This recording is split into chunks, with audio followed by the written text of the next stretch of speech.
All right, let's go to the NTSB press conference that has now begun. United States, along with significant railroad, pipeline, rail, and highway events.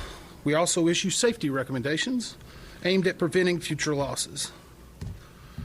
Now, before I go any further, on behalf of the entire NTSB, I want to just express our sincere condolences to those who were not only affected by losing family members in this accident, but those that were also injured and those that are still missing. It is a tough day for Louisville, for Kentucky.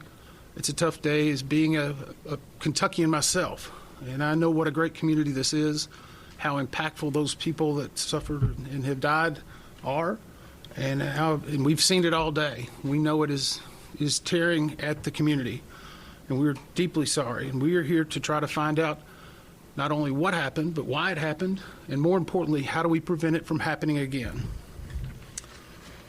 So here is some factual information we have at this time, and I'm going to read a few notes to make sure we have it exact.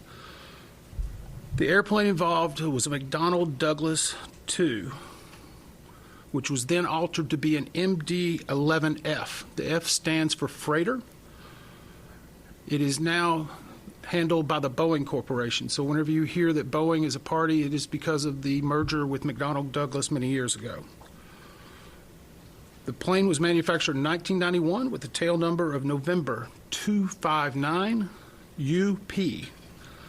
The plane was traveling from Louisville, Kentucky to Honolulu, Hawaii.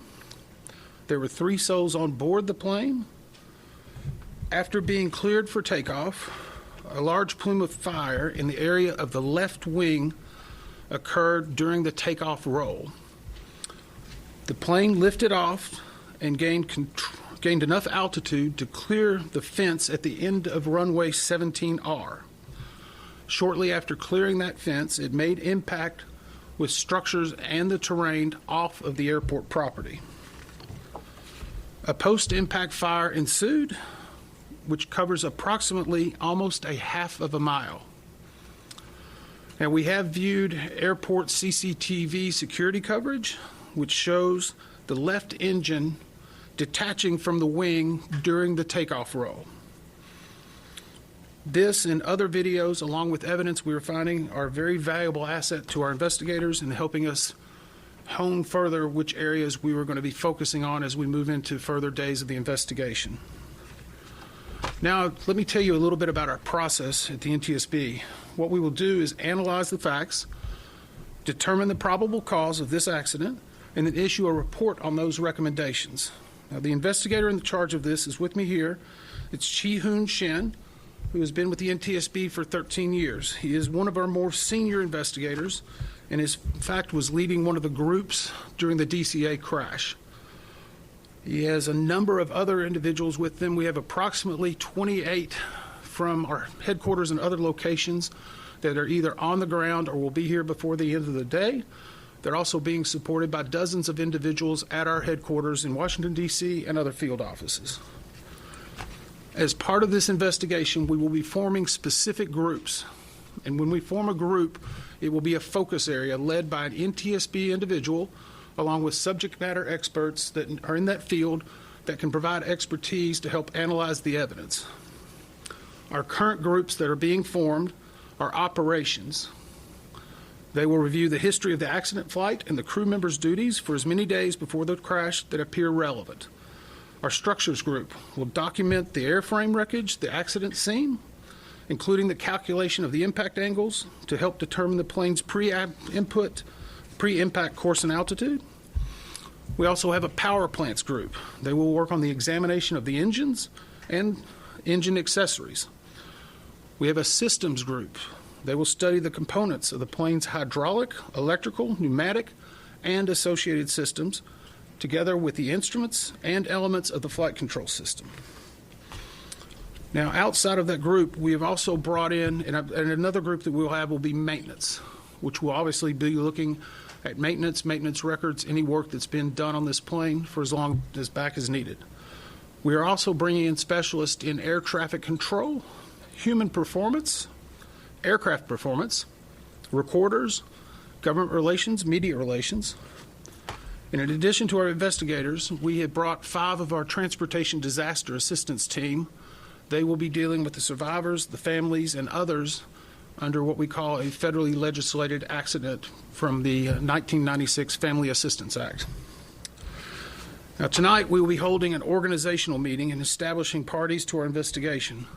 Because we're very new into it, we will not be announcing the parties at this moment, but they will obviously be manufacturers of the aircraft, operators of the aircraft, unions representing some of the members. We'll have more details on that probably tomorrow during a briefing. Now, the NTSB offers this party status to those companies, government agencies, and associations that have employees or activities or equipment involved in the accident.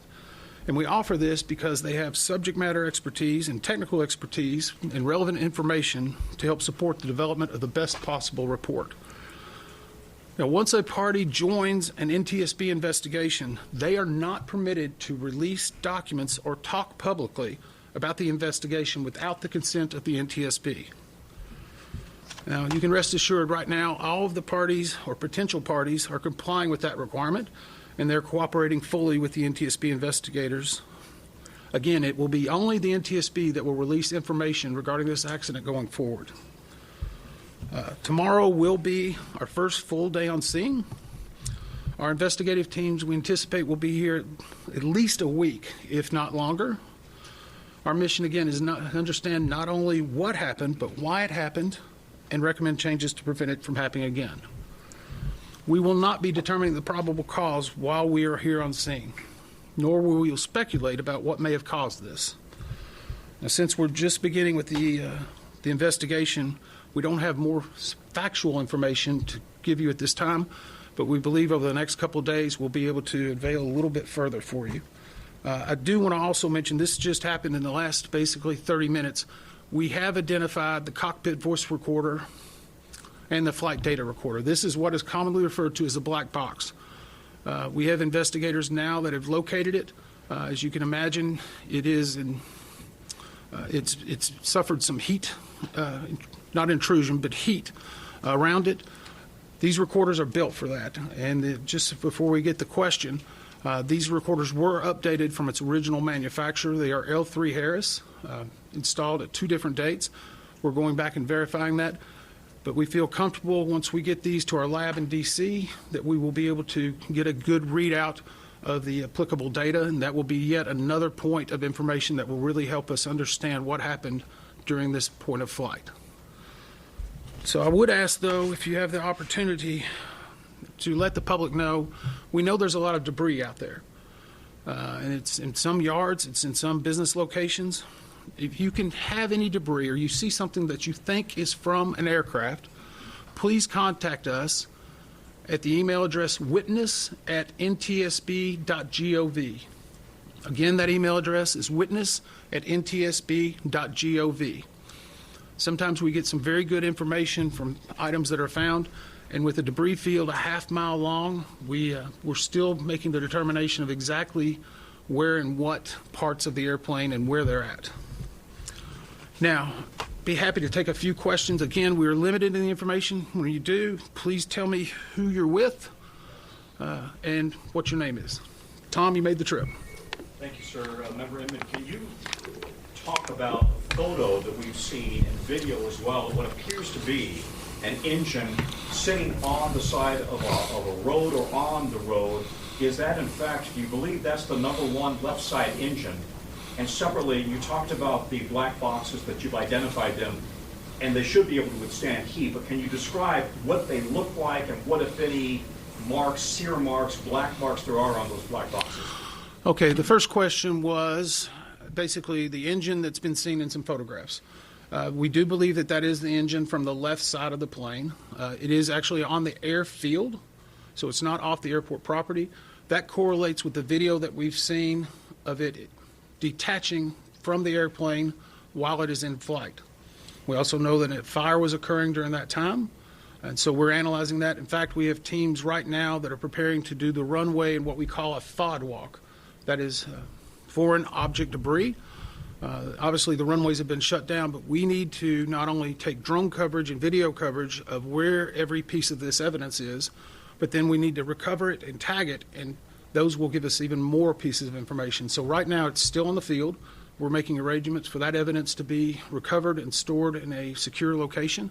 And once we are able to analyze it, we may need to ship it off for specialists for things like that.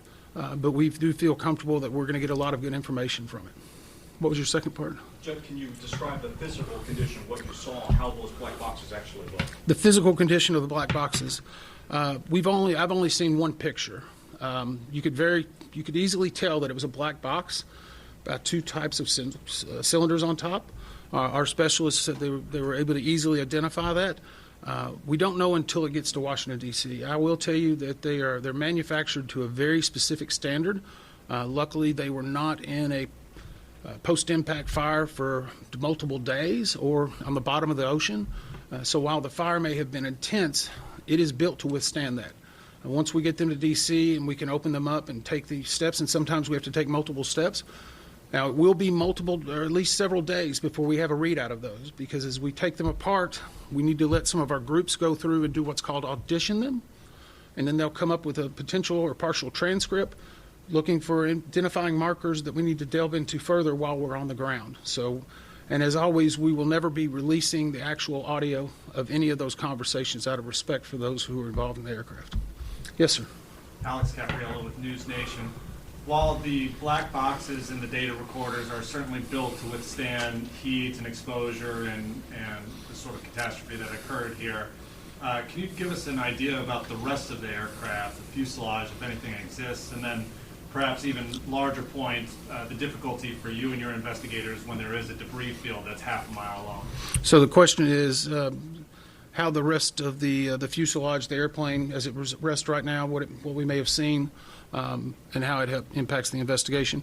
We've seen some aerial videos and some photographs.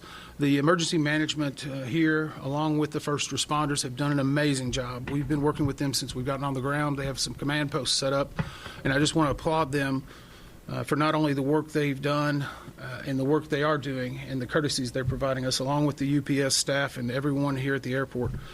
But to answer the ultimate question, there are a lot of different parts of this airplane in different places. I mean, whenever you have a post-impact to not only structures but also to the terrain, you have to analyze why it came there and then how do you recover it correctly in order to analyze it. So I can't give you a real good definition of what it is. There's a lot of different parts. It doesn't complicate it to where it's not recoverable. A mile and a half, a half a mile is a pretty large distance, but we have to be very cautious. The main thing we're also worried about are the safety of not only the investigators, but the first responders that are there. We know that there's been some shelter in places in the area. We also know that while the fire departments were working throughout the night, there were occasionally little flare-ups in different spots.